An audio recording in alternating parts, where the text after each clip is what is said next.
Hello and welcome back, adventurers. Sit back, get comfy, and let us continue our exploration of this domain and its culture. Nova Vaasans are rough, rugged people, well suited for the plains.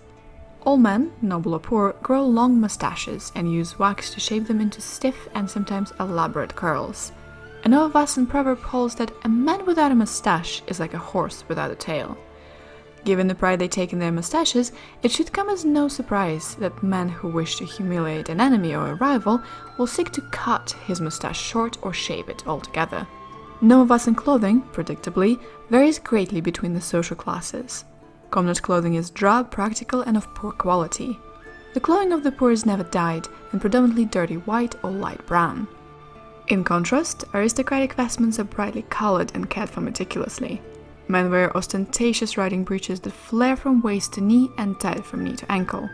They also don thick, finely tailored coats over shirts of thin cotton or imported silk. Particularly wealthy noblemen wear garments trimmed in plain cat fur and necklaces made from the cat's teeth and claws. Noble women wear velvet riding skirts, billowing blouses, and black boots. They favor long, thin scarves trimmed with bells and coins. Gold bracelets and earrings are the most popular pieces of jewelry among the women. Nova Vaasans are strictly divided along economic lines. The wealthy aristocracy holds all the power, while the impoverished peasantry provide labor. One might look to the Church of the Lawgiver as the third pillar of Nova Vaasan society, but the clergy are all aristocrats, and the actions and teaching of the Church serve primarily to support the interest of the nobles. So, instead of forming the third pillar, the Church instead serves as a foundation of the first. An odd duality seems to exist in the minds of Nova Vaasans, expressed in many aspects of their culture and daily habits. The aristocrats, for instance, speak reverently about the responsibility of a noble to his people and a master to his servants, and the importance of personal honor and chivalry.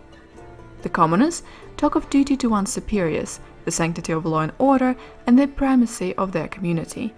In both cases, these appear to be sincere, deeply held beliefs. Yet, Nova Vaasa is a land where the aristocracy taxes the peasantry into abject poverty, beating and imprisoning those who cannot afford to pay. A noble has the legal right to strike a commoner for the crime of insolence, and few think twice about exercising it. Many in the peasantry, meanwhile, throw themselves into every vice with abandon, steal from their neighbors and stare daggers into the back of every aristocrat who passes by. In short, a wide gulf stretches between the professed values of Nova Vaasans and the lives they actually lead. Regardless, the truth remains that life in Nova Vaasa is grim, hard, and ugly. In the fields and farmlands of the noble families, the lords do as they see fit, with little chance of reclamation or retaliation. Fortunate peasants serve under lords such as Sir Tristan Hiregard, who is merely as severe as the law requires, but most lords are not as restrained. The average family labors hard from dawn to dusk for fear of not meeting the noble's exorbitant demands, and then returns home at night to nurse their resentments in sullen silence. They do whatever they can to avoid the attention of the aristocrats and their guards, even if that means doing nearly nothing at all outside of work. Those who do feel secure enough to seek diversions play games such as horseshoes, rope skipping, top spinning, and draughts. Devotions to the lawgiver are a daily observation, often done in spirit of avoiding consequence rather than genuine reverence. Thus, in the cities, vice has been crowned prince, and he rules with trembling fist in a wine-stained glove. By the day, the peasants eke out a living however they can, be it via petty crafts, unskilled manual labor, or the provision of cheap services. At night, they spend their earnings in a whirlwind of self-gratification. Gambling is by far the vice of choice, with bets placed on games of skill and chance, races of horses or dogs, or caged combats between beasts or even men. The consumption of alcohol and narcotics is not far behind popularity. Opium from Hazlan is particularly valid commodity. Amidst the storm of iniquity, violent crime flourishes. The aristocrats, living in luxury's lap and almost entirely free from legal restrictions, live largely as they please. Their lifestyles are paid for by the labors of the commoners, and while this arrangement frees them from responsibilities, it also leads to a fair amount of boredom and restlessness. A few loose traditions are in place to give young aristocrats some direction, but their adherence is as common as their defiance. One thing all aristocrats are expected to master, regardless of sex or birth order, is horsemanship. All nobles own at least one horse, and often many more, and numerous sports and games are played on horseback. Races, hurdles, stilts, and even jousts and melees are common, and the results heavily wagered upon. A middle class is slowly merging as shrewd traders, landowners, and criminals are able to gather enough wealth to elevate their status and exert influence over those in the peasantry. This middle class is currently small and thinly spread, however, and in the eyes of the aristocrats they are still peasants, only with larger tax revenues to provide. A few merchants are trying to remedy the situation, increasing their political power by forming guilds and trading companies, but their efforts have yet to effect any real change. Education in Nova Vaasa ranges from informal to non-existent. Peasants are too concerned about teaching their children practical skills, such as farming or stoneworking, to spend time imparting more academic matters. Literacy among commoners is almost unknown. Aristocrats hire private tutors for their children or send them to study elsewhere. A university actually stands in Kantora, but it is small and not particularly popular or well regarded. The Church of the Lawgiver provides education to its clergy, teaching them how to read and write and other necessary skills, but otherwise focuses on theological teaching of dubious value. Nova Vaasans have developed a deeply rooted distrust of arcane magic. Anecdotal evidence indicates that they were far more accepting of it in the distant past, but the Second Judgment changed that.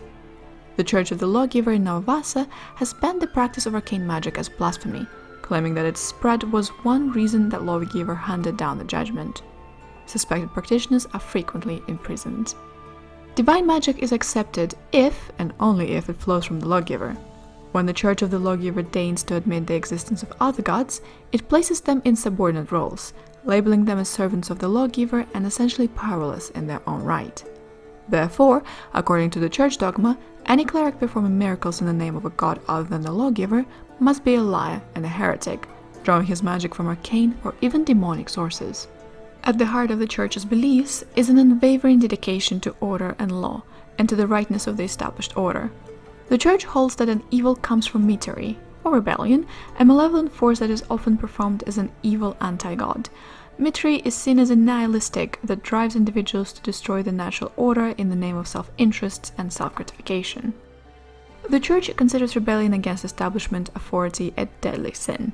Only if the Lawgiver's mandate is formally withdrawn can the regime be lawfully toppled. And of course, the Church claims the sole capacity to recognize when the mandate is withdrawn. Nova Vaasans often refer to their realm as a kingdom. This is a legacy of the great conqueror King Populace, whom the Church of the Lawgiver has elevated to a sainted status. Populace is seen as the realm's eternal king under the Lawgiver's mandate, with the princes being merely the realm's stewards in his material absence. By tradition, Populace's authority as eternal king is recognized in a number of symbolic ways. The great black stone throne in the prince's palace has traditionally been left empty, with the prince sitting instead at the head chair of the council table. The whip of right and rod of might, the traditional symbols of Nova Vaasan kingship, have likewise traditionally been left unused, except in rare ceremonial occasions. Rulership of Nova Vaasa is traditionally rotated between the patriarchs of the 5 great families, in what is called the ordained cycle of stewardship. Taking the title Prince of Nova Vaasa, the chosen patriarch rules for a term of 5 years, upon which the title is transferred to the next patriarch in line. Obviously, affairs of the state have stopped proceeding according to this plan. Ofmar has reigned as prince for 28 years, and thereby became the first prince to maintain the title for a full cycle.